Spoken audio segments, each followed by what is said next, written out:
A paz do Senhor Jesus a todos vocês. Amém. Amém mesmo? Amém mesmo. Que bom. Uma alegria estar com vocês. Irmãos, pela Sociedade Bíblica, eu estou há 21 anos na Sociedade Bíblica. Eu vou em muitos lugares, prego em muitas igrejas. Mas eu quero dizer que é sempre uma alegria especial estar aqui. Sem qualquer demagogia, lisonja, que eu sei que os pastores não precisam, mas é sempre bom. É sempre bom. Eu digo para minha esposa que, olhando por vários lugares que eu participei e passei, eu seria facilmente pastoreado por você. Se eu morasse numa cidade assim como Volta Redonda, eu seria membro desta igreja, sem dúvida. Então, é uma alegria estar aqui. Obrigado. Obrigado pela vida, reverendo Douglas, Priscila, vocês são bênção. Que Deus continue abençoando essa igreja também. Os demais pastores, pastor Rodrigo, eu sei que tem mais dois aqui, né? Eu não lembro o nome, ele me falou, mas eu não lembro o nome. Que Deus abençoe vocês. Amém?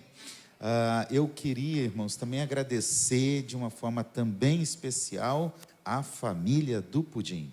Cadê a família do Pudim? Cadê a família do Pudim? Jesus, a gente tenta fazer dieta. O senhor sabe, eu tentei, né? Já avisei a minha esposa, e amor, se prepara. Mas não dá, né? Então eu quero agradecer mais uma vez. Quando eu vi o belo livro do reverendo Douglas, que eu tive o prazer de ler ainda no prelo, né? E participar um pouco desse processo, mas também os pudins lá, os doces, meu Deus. Já avisei, chegando em casa 1h30 da manhã, mais ou menos, que é a hora que eu vou chegar.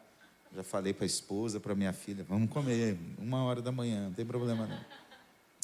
Eu queria também falar rapidamente, antes de pregar, de um livro que eu escrevi. Eu não lembrava se eu tinha anunciado esse livro aqui ou não, mas creio que não. Bíblia, Palavra de Deus na História. Esse livro eu escrevi, na verdade, como uma tese de doutorado na PUC do Rio de Janeiro. Fiz um doutorado entre 2014 e 2018. E eu procurei estudar a história da Bíblia. Eu sempre amei a Bíblia, ler a Bíblia, estudar a Bíblia. Eu decidi aprofundar essa pesquisa de forma acadêmica no doutorado. E nesse livro, irmãos, eu procurei contar a história da Bíblia, desde a oralidade, quando não havia texto bíblico, quando não havia livro, quando Deus falava e começam os primeiros registros, até a chegada da Bíblia no Brasil. Então, tem aqui 3.500 anos de história. Eu procurei escrever também essa história em paralelo com a história da igreja. Tem momentos que a igreja impulsiona a Bíblia, tem momentos que a igreja proíbe a Bíblia.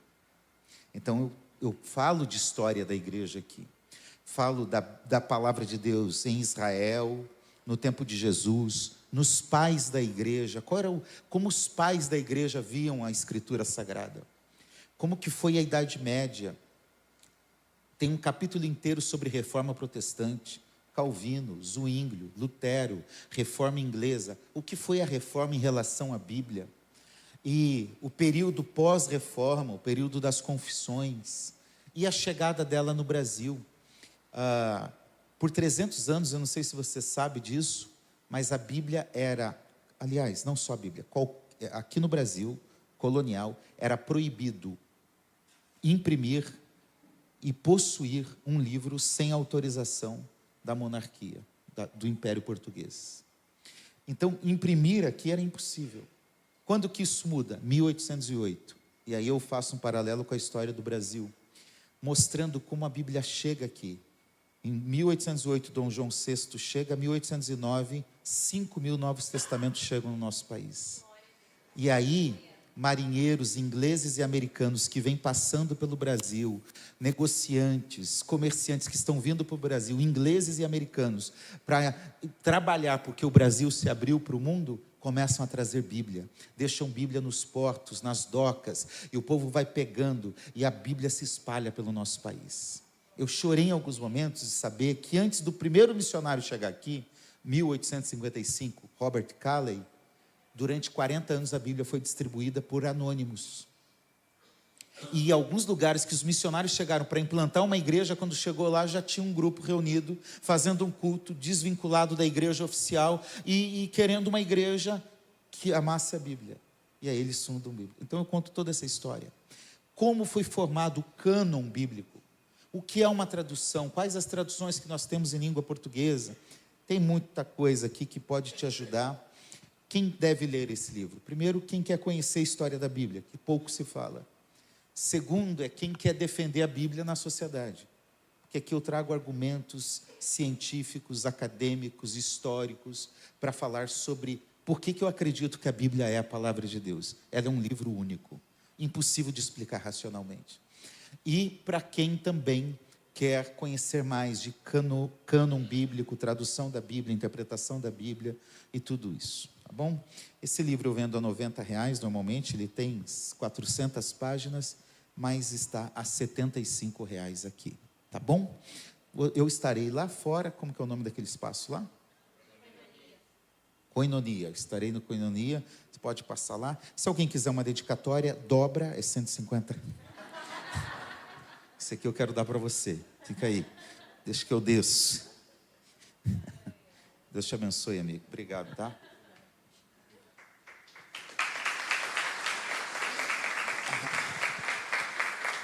Abra sua Bíblia, por favor, em Gênesis. Todo mundo sabe onde está Gênesis, sim ou não? Tá bom. Gênesis capítulo 21.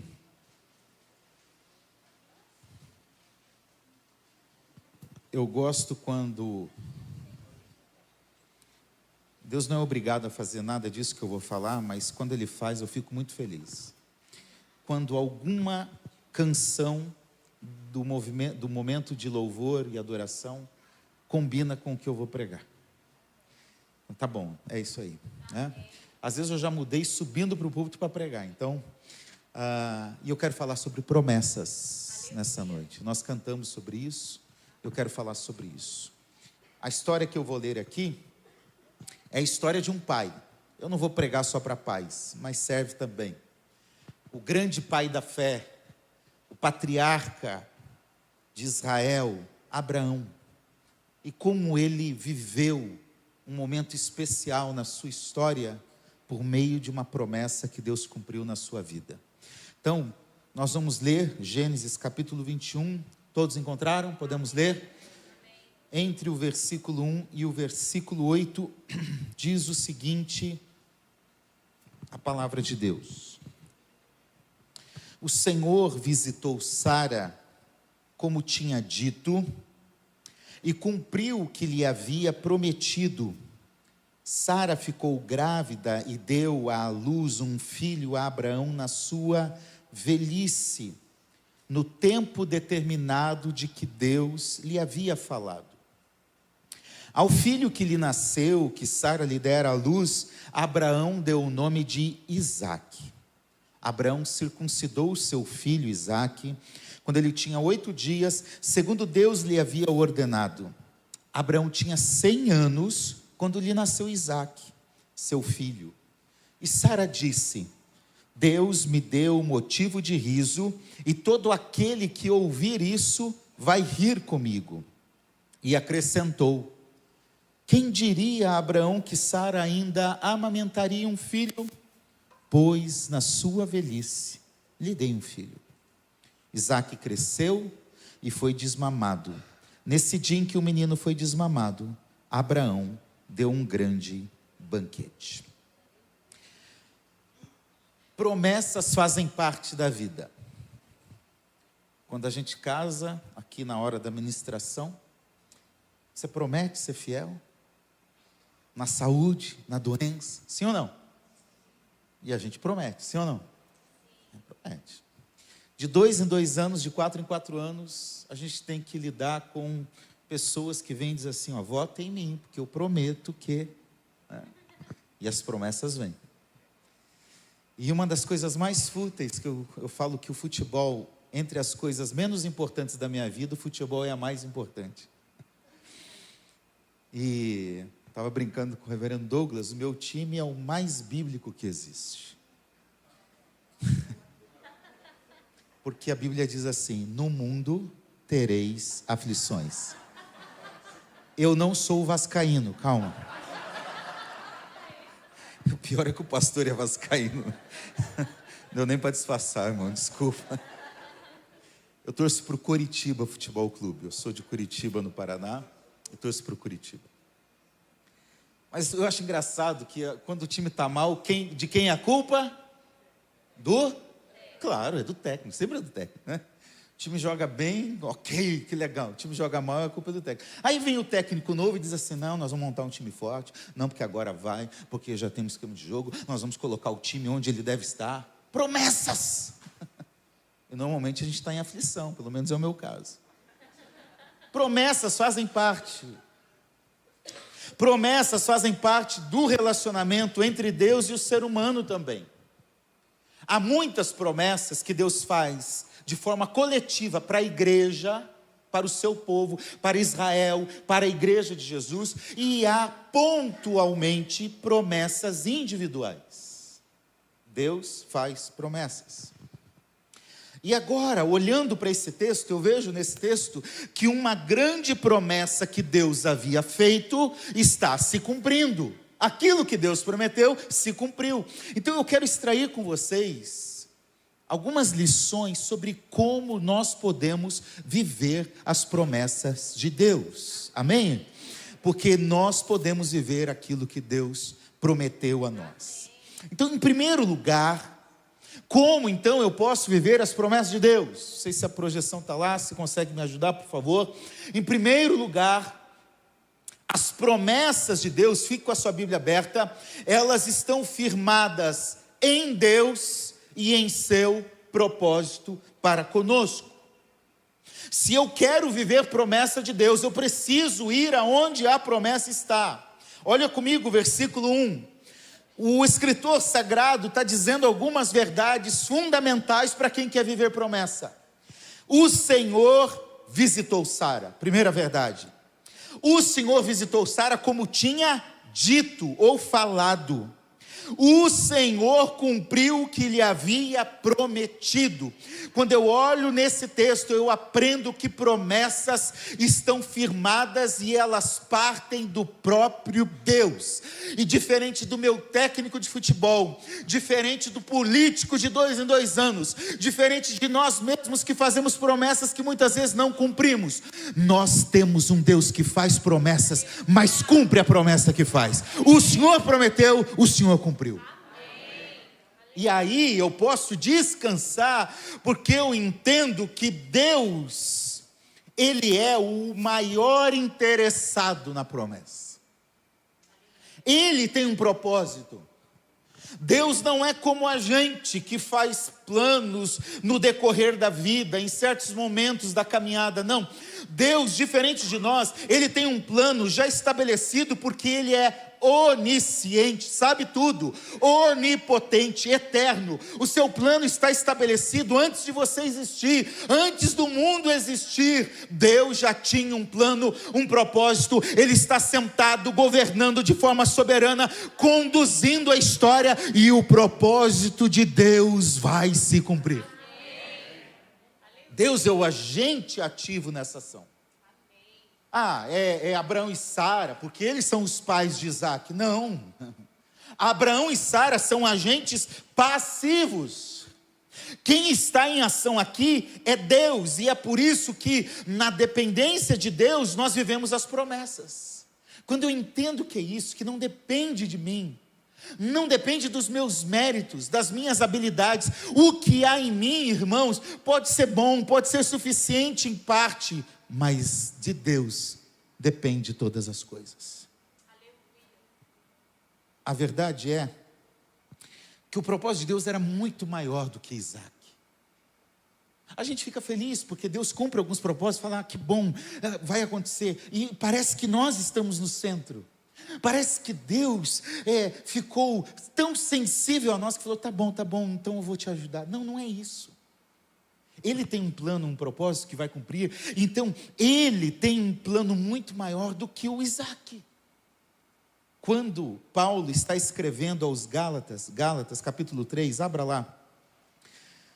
Gálatas capítulo 3, versículo 16, Paulo está escrevendo aos Gálatas, ele vai explicar para nós quem é a promessa, a quem Deus está trabalhando na história. Olha lá Gálatas 3,16, Paulo diz exatamente o seguinte: ora, as promessas foram feitas a Abraão e ao seu descendente. Para de ler e olha para mim. Quem é o descendente?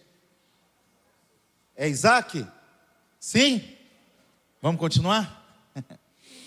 Não diz e aos descendentes como falando de muitos, porém como falando de um só, e ao seu descendente que é? Qual é o propósito de Deus para cumprir a promessa? Vem Isaac, vem Abraão, nasce Isaac, nasce Jacó, os 12 filhos de Jacó, a geração dos filhos de Israel, para que lá na frente pudesse nascer Jesus Cristo. O alvo, o descendente, a promessa tem um nome: Jesus. Ele é a razão de todas as coisas, Ele é o alvo de todas as coisas. A Bíblia diz: Ele é o primeiro, Ele é o último, Ele é o alfa, Ele é o ômega, aquele que era, aquele que é, aquele que há de vir. A Ele a honra, a glória, o louvor, a exaltação, o poder para sempre é Jesus. Ah, Isaac, você, não é você, Isaac, você é um meio, a finalidade última é Jesus. Por isso, se eu quero viver as promessas de Deus, eu preciso estar em Cristo, em Deus, e as promessas vão se cumprir. As promessas também partem de Deus, por quê? Olha o que diz o versículo 1 ainda: o Senhor visitou e cumpriu o que havia prometido, como Ele tinha dito. O que eu aprendo aqui é que as promessas de Deus estão pautadas naquilo que Ele diz. Então as promessas de Deus estão aonde? Na palavra dele. Alguém contou, eu não contei. Existem 8.810 promessas de Deus na Bíblia. Quantas você conhece? Quem aqui quer viver promessas de Deus? Levanta a mão. Quantas dessas você conhece? O que eu estou querendo dizer de forma simples é: você nunca vai viver o que você não conhece, o que você não sabe que existe, o que você não sabe que é promessa. E por isso que nós precisamos de um compromisso sério com a palavra de Deus, porque se o que Deus diz Ele cumpre, eu preciso conhecer o que Ele diz. Isaías 55:11 diz: assim será a palavra que sair da minha boca, não voltará para mim vazia, mas fará o que me apraz, o que me agrada, o que é meu desejo. Então há uma palavra falada por Deus, aqui está a sua palavra, aqui temos promessas. Se eu quero viver, eu preciso mergulhar na palavra de Deus. Porém, com tristeza, eu estou há 21 anos na Sociedade Bíblica do Brasil, e eu vejo cada vez mais uma igreja evangélica cada vez mais distante da Bíblia. Uma pesquisa constatou que de cada 5 pessoas que frequentam uma igreja, apenas uma lê a Bíblia todos os dias. Não olha para o lado, não cutuca ninguém, não fala nada. Agora, quer ver um negócio? Quem assiste futebol, levanta a mão. Levanta a mão, irmão. Pode confessar o pecado. Isso. Os flamenguistas são mais pecaminosos. Levanta a mão. Isso. Quem assiste série? Nós gastamos, para assistir um jogo de futebol, normalmente a gente assiste 2 por semana, sim ou não? É ou não é? A gente gasta 3 horas. Para assistir série, é no mínimo 20 minutos cada episódio. Quando você quer maratonar, então aí já era. Você está entendendo o que eu estou falando? A gente quer ouvir Deus falar, a gente quer sentir, a gente quer viver a experiência. E eu acredito que Deus fala por palavra profética. Eu acredito que Deus pode usar várias outras opções para falar conosco. Mas tem um jeito que Deus está falando. Ele está falando por meio da sua palavra. Quer ouvir Deus falar? Abra a sua Bíblia. Quer viver promessa? Abra a sua Bíblia e viva a palavra. Viva a palavra. Decida hoje fazer isso, porque firmados em Deus e em sua palavra, nós viveremos as suas promessas. Charles Spurgeon diz: não vivemos pelo que sentimos. O nosso sentimento é passageiro, sim ou não? Quem aqui acorda todo dia bem? Para cima. Tem alguém aqui? Eu acordo todo dia meio mal, porque eu acordo rabugento de manhã. A minha esposa, eu não sei, Deus faz uns negócios meio estranhos, né? Que Ele casa a gente com totalmente oposto.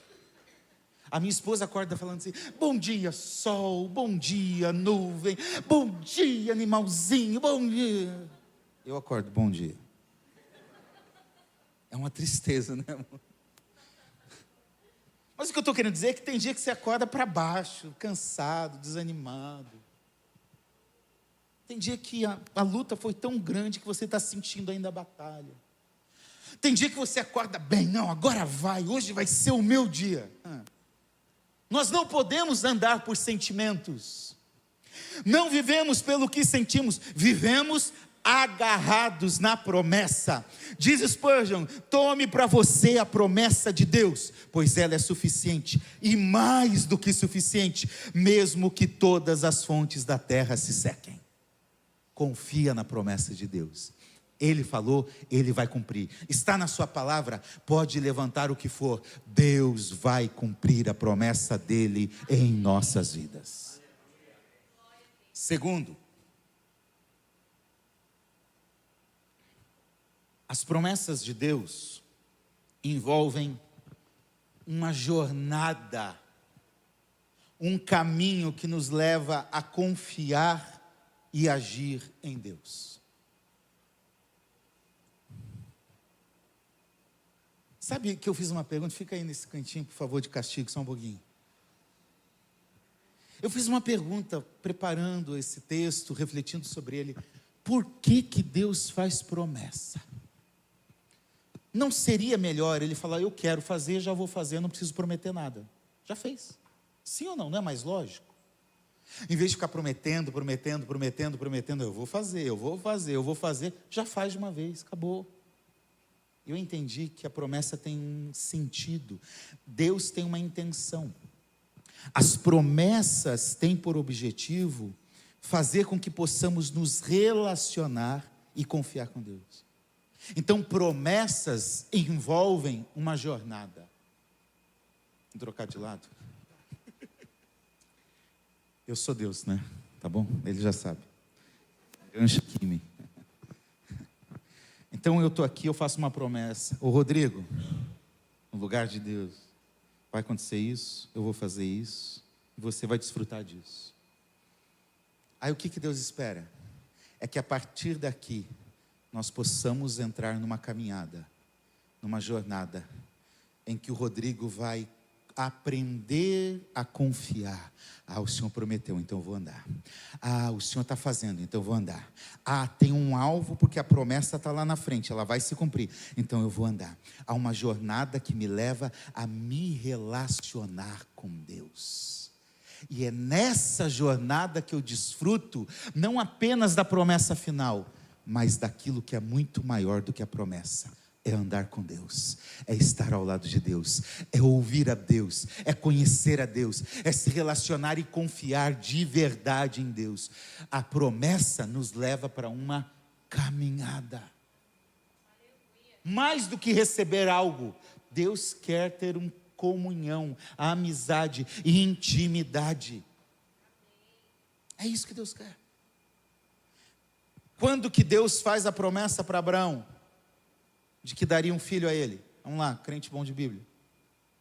Gênesis 12. De ti farei uma grande nação. Gênesis 12. Então, do 12 ao 21, há um processo, há uma caminhada de relacionamento, de confiança. E nessa jornada, nessa caminhada, Deus vai ajustando algumas coisas. Uma delas é que há coisas que Abraão precisava entender e fazer.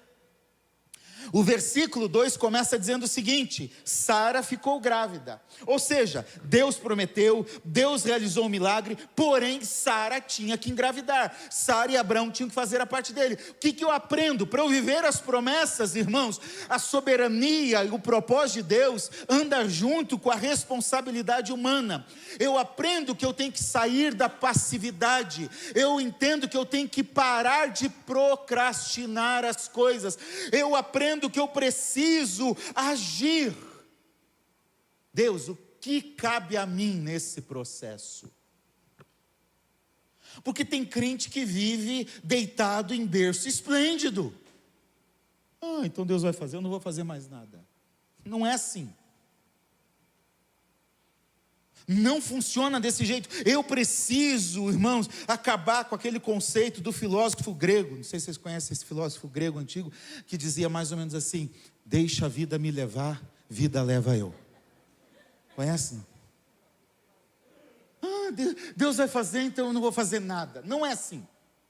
Na história bíblica, quem Deus chama, normalmente é chamado a fazer muito, a se envolver, a participar. Dos 6 filhos, dos 5 irmãos de Davi, os 5 estavam lá passeando, desfilando. Será que sou eu que sou rei? Será que sou eu? Tem um trabalhando, ocupado, comprometido, cuidando de ovelhas, sendo treinado. E Deus fala: eu não quero nenhum desses que não fazem nada, que só estão aqui se exibindo. Eu quero aquele menino que está lá no campo trabalhando. Eu quero aquele que está fazendo alguma coisa.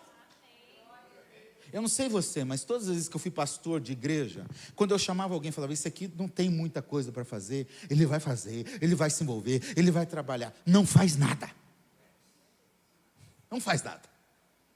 Agora pega aquele que estuda, que trabalha, que faz isso, que faz aquilo, está cheio de coisa para fazer. Ele é o que mais trabalha na igreja. Normalmente assim, pode ser que aqui em Volta Redonda seja diferente. Deus nos chama a agir, porque tem coisas que só Deus pode fazer, mas tem coisas que nós devemos fazer. Marcos capítulo 5, versículo 43, Jesus realizou um grande milagre. Ele ressuscitou a filha de Jairo. Quando ele termina de ressuscitar, a menina se assenta, ele diz assim: agora deem comida para ela. Que negócio estranho, que fala estranha. Por que esse detalhe está na Bíblia? E eu me perguntei, por que Jesus não fez a obra completa? Ressuscita já alimentada, tudo certinho, tudo pronto. Sabe por quê? Fazer o impossível, que era ressuscitar, só Jesus podia fazer. Mas dar comida para a criança era coisa do papai e da mamãe. Você está entendendo? Deus, o Senhor tem uma promessa no meu casamento que ele vai ser bênção. Seja um marido melhor. Decida ser uma esposa melhor. Eu vou crescer, eu vou trabalhar, eu vou estudar. Então estude de verdade, sem colar na prova. Jovens e adolescentes, digam amém. Amém.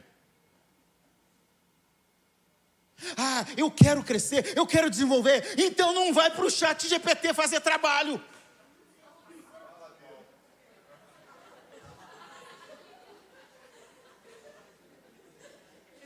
Amém.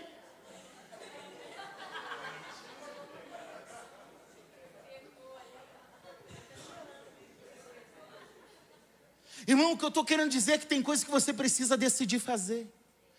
No reino de Deus, no reino espiritual e na vida, no dia a dia. Eu tinha 14, 15 anos, eu estava sentado num canto assim, tocando uma guitarra, e eu ficava, naquela época a gente sentava tudo nos púlpitos, né? Os músicos ficavam sentados no púlpito, isso é 1995. E um rapaz pregando, e eu falei: que sabedoria, que unção com sabedoria. Eu falei: Senhor, eu queria... Ele estava falando sobre dons. Eu falei: Senhor, eu não queria nenhum outro dom. Eu queria o dom de palavra de conhecimento e palavra de sabedoria. Eu quero pregar. Eu quero ensinar a tua palavra. Me dá esse dom, Senhor. Aquele menino, um jovem de uns 20 e poucos anos, parou de pregar, olhou para mim e falou: ei rapaz, Deus está mandando dizer para você que isso que você acabou de orar em pensamento, Deus vai conceder a você. Oxi, que negócio é esse? Ah, agora tá bom, Jesus. Abre a minha cabeça, coloca tudo aqui dentro e está resolvido. É assim que funciona? Não. Eu fiz um curso básico de teologia que tinha na minha igreja de 2 anos. Fui para o seminário teológico. Fiz 2 pós-graduações, 2 MBAs, um mestrado, um doutorado, um pós-doutorado. Eu leio a Bíblia todos os anos, leio em várias versões, eu leio vários livros. Por quê? Porque aquilo que eu preciso fazer, eu preciso fazer. Eu preciso ler, eu preciso estudar, o resto é com ele, porque eu poderia ter todo o conhecimento do mundo, subir aqui e ser uma lata vazia que não muda nada. Aí ele entra com a parte dele. Então você se dispõe, você foi à frente, você teve coragem como Josué. Ok, agora então eu vou te usar, vou te capacitar. Então faça a sua parte. Não deixa a vida te levar de qualquer jeito, decida agir. Versículo 2. Sara ficou grávida e deu à luz a um filho, Abraão, na sua juventude. Amém? Rapaz, nem no culto anterior, nem nesse, hein? O povo é bom de Bíblia. Foi na sua... Quantos anos tem Abraão? 100. De forma simples e objetiva. É possível ter um filho com 100 anos? Quantos anos tem Sara? 90. Quer ver mais problema? Sara e Abraão já estavam velhos no capítulo 18. O texto diz, vai lá, Gênesis 18, 11, não precisa ler agora, lê depois. Já fala, ó, os dois já estão acabados. Não tem jeito não.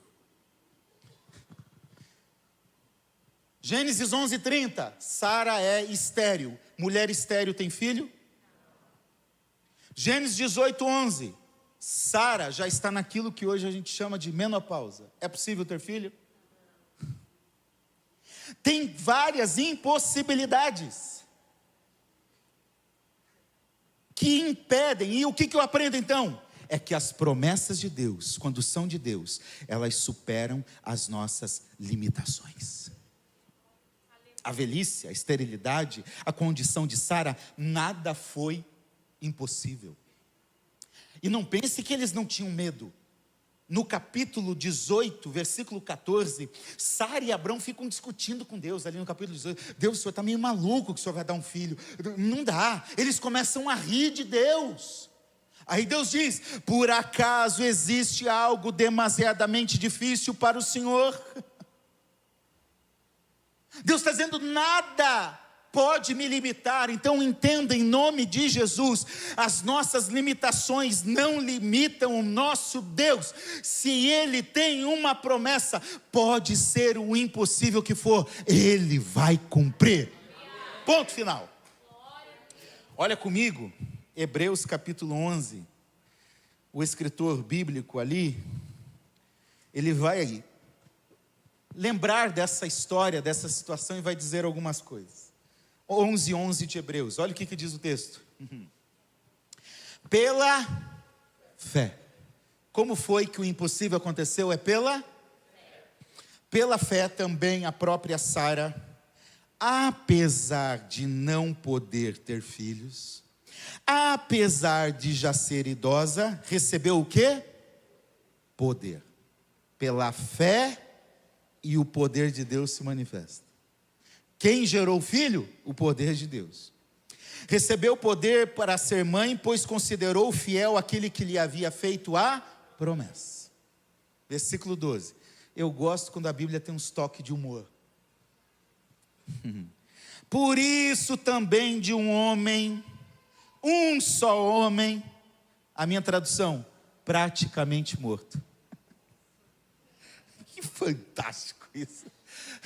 Eu queria estar vendo o autor escrever, fazer a pausa. O que eu vou colocar? Praticamente morto. De um homem praticamente morto saiu uma posteridade tão numerosa como as estrelas do céu e inumerável como a areia que está no mar. É pela fé, pelo poder de Deus, porque Ele cumpre as promessas e até na morte Deus gera vida. Por isso, irmãos, que essa história mostra o sobrenatural de Deus. Abraão e Sara tentaram resolver a situação com o nascimento de Ismael, de forma natural. Deus vem e levanta aqui uma nova realidade, porque o nascimento de Isaac foi na vivência da promessa no sobrenatural. Não se contente com o natural. Deus atua no natural? Sim. No cotidiano, no dia a dia? Sim. Ele está agindo em tudo. Mas uma coisa que nós temos é: Deus age no sobrenatural. E nós precisamos viver o sobrenatural. Aquilo que é impossível aos olhos humanos é possível para Deus. Versículo 2. Sara ficou grávida e deu à luz a um filho, Abraão, na sua velhice. Quando? No tempo determinado de que Deus lhe havia falado. Versículo 5 diz que Abraão tinha 100 anos. Vamos pensar um negócio aqui? Quando foi que Deus fez a promessa para Abraão? Foi em Gênesis 12. Quantos anos Abraão tinha? 75. Simples de matemática. Ele está com 100, quanto tempo levou para a promessa se cumprir? Como que a Bíblia diz que qual é o tempo? É no tempo determinado por Deus. Aí você orou ontem e já está revoltado porque Deus não respondeu a sua oração hoje. Pastor, eu estou orando faz 3 anos e Deus não me respondeu. Espera, meu filho. Segue o padrão de Abraão, espera mais 22 pelo menos. Estava compartilhando com o reverendo Douglas uma causa que eu tenho orado há muitos anos. E que Deus não responde. Esses dias eu estava no carro no Senhor, meio querendo colocar Deus na parede, sabe? Deus, que negócio é esse, Senhor? O Senhor não vai agir, o Senhor não está vendo o sofrimento, a situação, como querendo falar: Deus, está na hora. E eu entendo que não é na minha hora, não é do meu jeito, é no tempo de Deus, do jeito de Deus, porque o tempo e o jeito de Deus é o melhor tempo. Sossega o coração. Acalma aí o que está te incomodando, o que está te inquietando, é no tempo dele, e o tempo dele é muito melhor. 2004, tinha 2 filhos pequenos. Eu casei com 19 anos. Tive um filho e uma filha, os 2 em seguida. Com 24 anos, já tinha 2 filhos pequenos, casados, e estava cuidando de uma congregação pobre, lá na região periférica de Piraquara, uma cidadezinha na região metropolitana de Curitiba. Não tinha dinheiro para nada, e desesperado. Vendi o almoço para comer o jantar. E com 2 filhos pequenos. Deus nunca deixou a gente passar necessidade. Sempre sustentou. Sempre proveu. Mas claro, eu estava fazendo a minha parte. Distribuía currículo, ia, visitava, ia atrás. E nada, a porta sempre fechada. Uma sexta-feira eu vou fazer uma entrevista de emprego em 2004. Numa editora que havia em Curitiba. Uma editora cristã. Fiz a entrevista, a pessoa que me entrevistou falou: ok, você se encaixa no nosso perfil, na segunda-feira alguém vai te ligar, você vai fazer o exame, vai dar tudo certo e você está contratado. Sexta-feira, domingo na igreja eu testemunhei. Irmãos, graças a Deus, Deus abriu a porta, conseguiu um emprego, aleluia, amém, glória a Deus.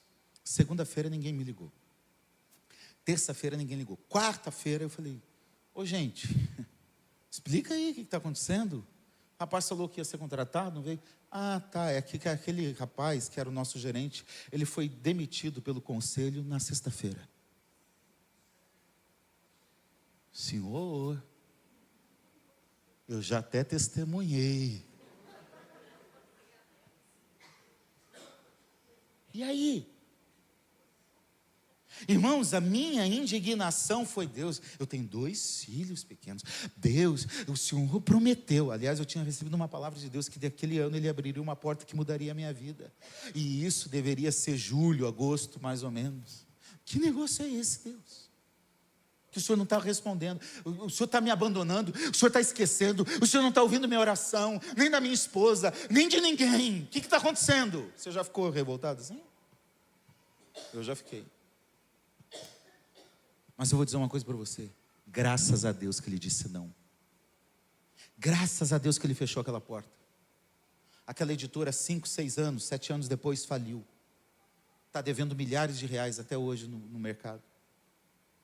Mas naquele ano, no mês de novembro, eu participei de um processo seletivo para 2 vagas.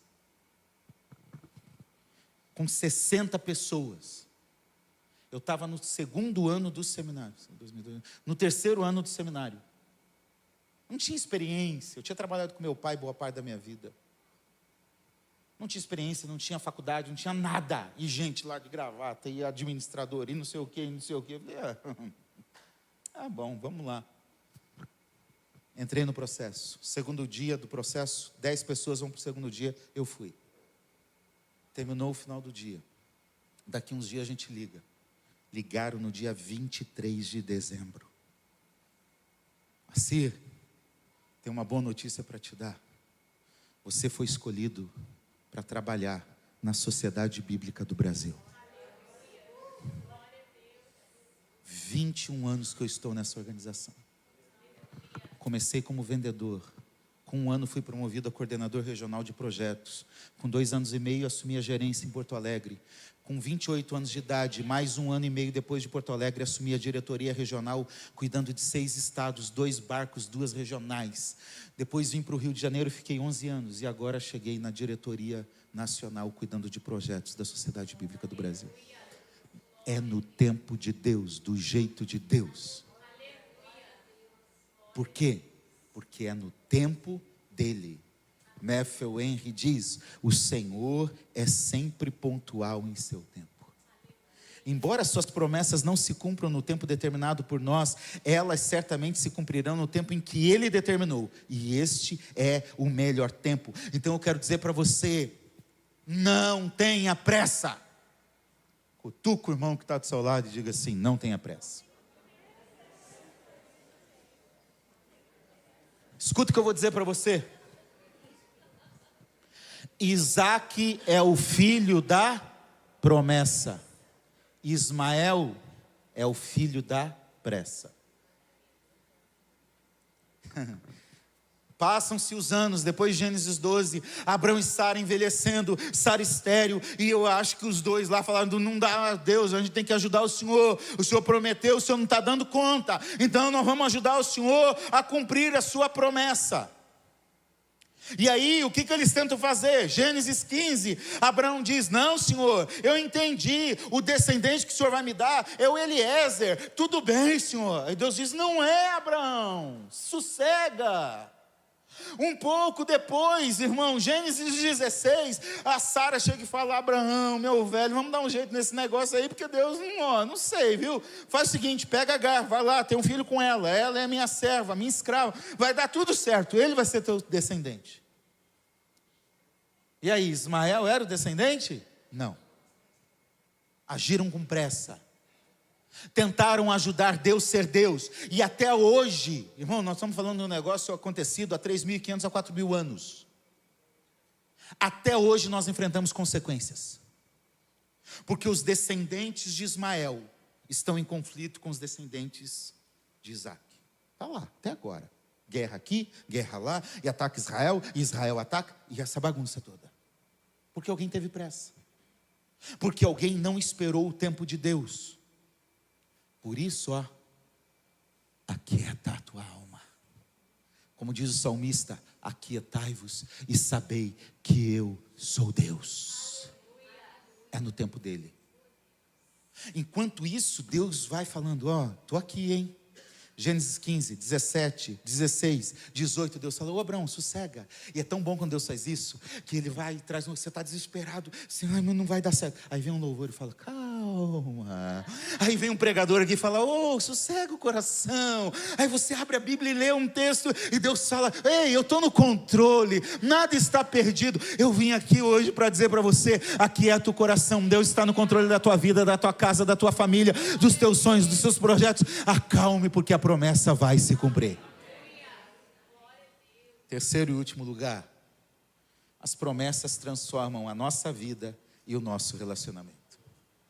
A gente começou na caminhada, né, Rodrigo? Vem cá de novo. Vai tirar o óculos? Muito bom. Eu posso contratar? Posso levar? Não? Quando a gente vai caminhando com Deus, o que acontece? Quem é casado, diga amém. Eu não sei vocês, mas eu e a Tânia, a gente está 27 anos juntos. Nós somos opostos.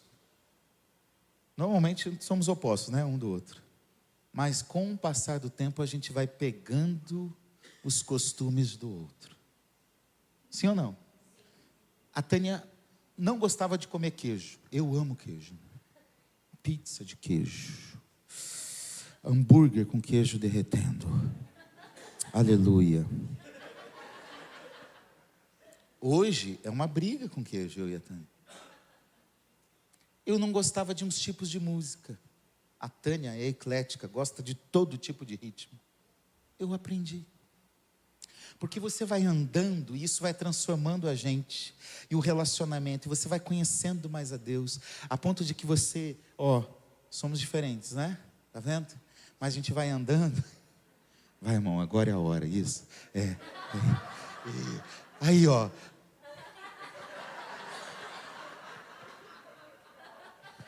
a gente fica mais parecido. Obrigado. A gente vai fazendo e a gente vai ficando parecido com Deus. Eu não sei você, mas oração não muda Deus. Oração normalmente muda a gente. Andar com Deus vai mudando a gente. Uma pessoa entrou com um processo judicial contra mim há alguns anos, uns 5 anos, 6 anos mais ou menos. Eu fiquei indignado, eu orei como João: ô Senhor, manda um fogo, manda um raio e mata lá, Senhor. Eu comecei com raiva. Até que a oração foi me mudando. Hoje eu oro dizendo: o Senhor sabe do que é. O Senhor sabe onde há injustiça. E se há em mim, então, Senhor, faz para a tua glória. Faz para que o teu nome seja glorificado. Traz a resposta do jeito que o Senhor quer. Nós vamos sendo moldados para que a glória seja de Deus. O reverendo Hernandes Dias Lopes diz: a impossibilidade do homem não ameaça Deus, pois os impossíveis do homem são possíveis para Deus.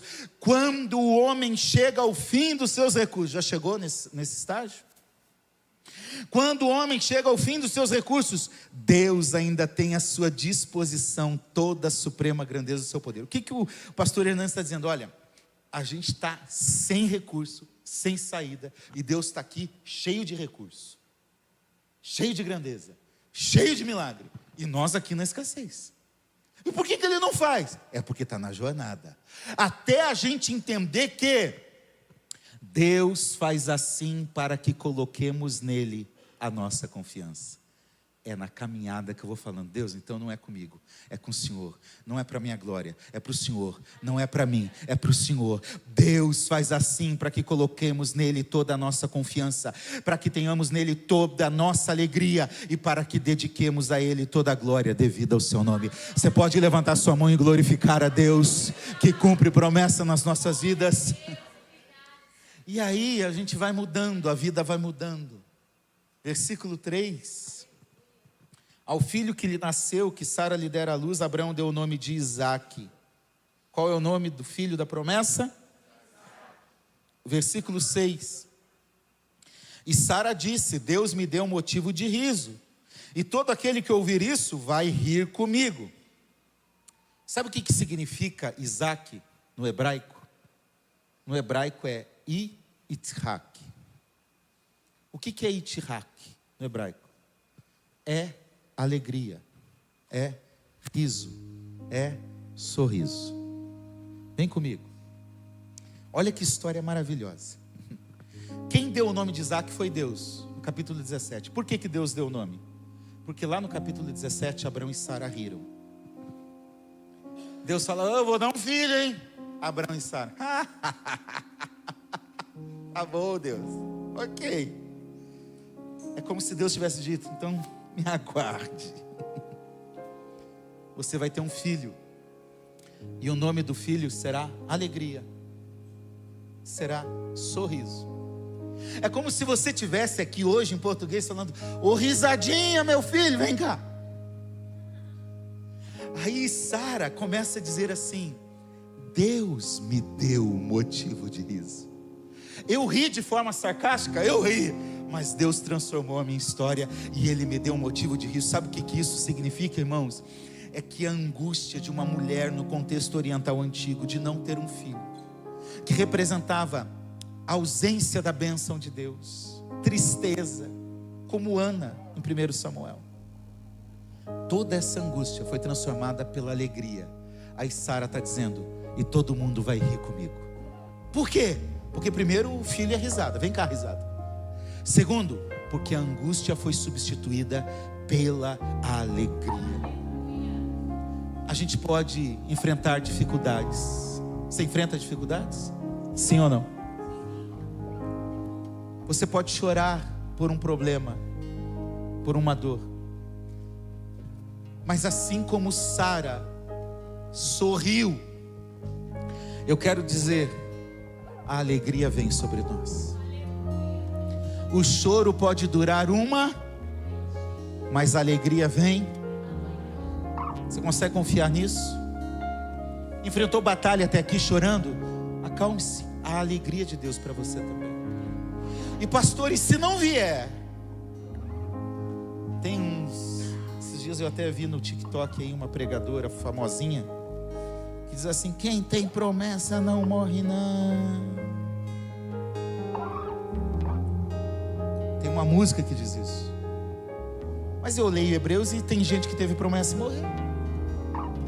E o escritor está dizendo: tem gente que não viu a promessa se cumprir, mas a promessa é maior daquele que morreu. E aí eu confio na promessa maior. Pode ser que até o final da minha vida eu chore, eu lamente por uma situação, mas eu tenho convicção que lá no final, como diz Apocalipse, naquele dia não será um anjo, não será um mensageiro, não será um companheiro do lado, um amigo. A Bíblia diz: o próprio Deus enxugará dos nossos olhos toda lágrima. Se hoje estamos sofrendo e chorando, há consolo eterno de Deus para as nossas vidas. Eu posso descansar e desfrutar disso. Versículo 4 diz que Abraão circuncidou o seu filho. O que é a circuncisão? Circuncisão é uma marca que havia na criança para distingui-lo no aspecto étnico. Tinha a questão de saúde também, mas a circuncisão passou a ter um símbolo de fé, de pertencimento a Deus. Então quando Abraão recebeu Isaac, ele pega Isaac, ele circuncida o seu filho, ele está dizendo: Senhor, pertence a ti, não é meu. Você consegue entender isso? Então quando eu recebo uma promessa, aquilo que eu recebi, eu tenho que consagrar a Deus. Sabe como nós somos egoístas, miseráveis? Muitas vezes nós recebemos: esse aqui é a minha xícara, ninguém pega, ninguém toma, ninguém faz nada. O dom é eu que tenho, eu que prego, eu que canto, o carro é meu, a casa é minha, eu é que sei. Nós não sabemos nada, nós não temos nada, ninguém recebe nada se do céu não lhe for dado. Tudo é de Deus, a tua casa é de Deus, a tua vida é de Deus, o teu tempo é de Deus, o teu trabalho é de Deus, pertence a Ele, consagra a Ele. Não fica para você, devolve para Ele. É isso que Abraão está fazendo. E a maior prova é no capítulo 22, que Deus fala: Abraão, me dá o teu filho, o teu único filho. E Abraão fala: tudo bem, Senhor. Com dor. O texto diz que ele nem dormiu à noite. De madrugada ele vai para entregar o filho. O que Deus queria não era sacrifício de Isaac, ele não precisa de sacrifício humano. O que ele queria era o coração de Abraão confirmado. É de Deus. Consagre a Deus. Os versículos 7 e 8. Sara diz: quem diria a Abraão que Sara ainda amamentaria um filho? Nós aprendemos que aquilo que nós recebemos de Deus, nós precisamos cuidar. Sara recebeu, foi mãe, e qual era o papel de Sara como mãe? Amamentar. Amamentar é uma das tarefas mais lindas, mais afetuosas entre uma mãe e um filho. É o cuidado, é uma relação ali. Quem é mãe sabe, eu não tenho a mínima ideia do que é isso, mas quem é mãe sabe. É um momento íntimo, único entre mãe e filho, de cuidado, de repassar os nutrientes, de fazer o que é necessário. O que você está querendo dizer, pastor? Eu estou querendo dizer que aquilo que Deus nos deu, eu tenho que cuidar. Ai, irmão, quanto crente é igual uma criança mimada. Quando eu era criança, com 7 anos, eu ganhei o meu primeiro presente de verdade. Hoje, você ganha presente 10 vezes na vida, no ano, né? Quando eu era criança, não tinha esse negócio não. Meu pai não tinha dinheiro. Meu pai me deu uma, lá no Paraná a gente chamava de jamanta. Hoje é caminhão cegonha, eu acho. Da Estrela, porque quem ganhava presente da Estrela na década de 80, é ou não é, Camilo? É Priscila. Meu Deus do céu. Eu brincava, eu guardava. Meus irmãos nasceram. 3 anos depois meu brinquedo acabou. Gêmeos. Hoje você dá um brinquedo caro, você dá um brinquedo para alguém, a criança pega e o que ela faz? Joga, abandona, rapidinho. Tem crente igual criança assim. Deus deu, Deus cumpriu a promessa, Deus se manifestou. Sabe o que muita gente está fazendo? Deixa para lá. Eu orei para casar. Senhor, eu quero casar. Eu orei assim: Senhor, eu quero casar com uma morena de cabelo enrolado e que saiba cantar. Específico, né? A Tânia orou que queria casar com um loiro de olho azul. Eu falo para ela: Deus respondeu a mim e não a sua.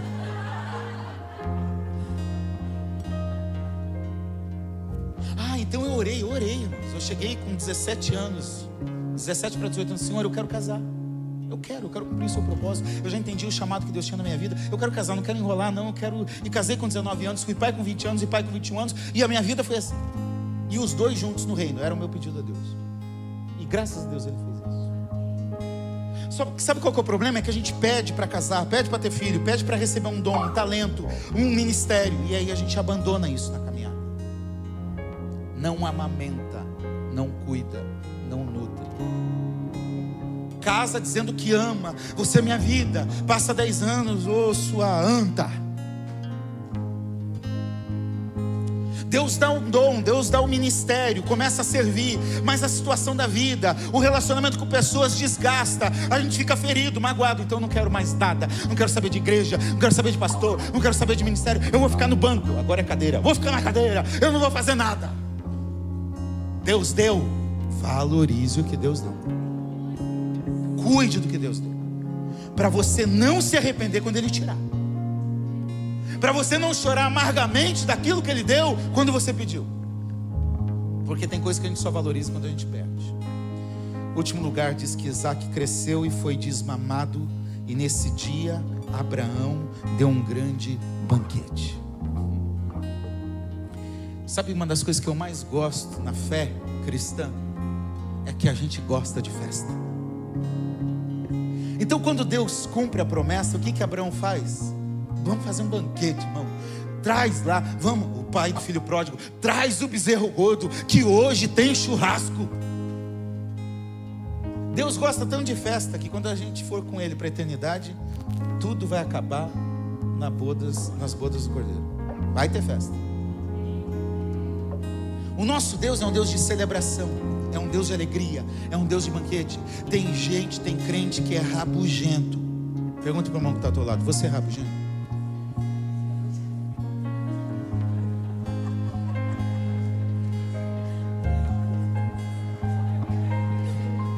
Que tem os crentes que ficam de cara fechada. Já viu isso? Eu brinco, tem até uma amiga minha. É uma amiga. Lá em Curitiba eu brincava que ela passava no mercado, comprava um saco de limão, ia chupando limão para a igreja. Aí quando ela chegava na igreja, ela estava assim: passinho, passinho, passinho, passinho. Oh, não vou falar o nome.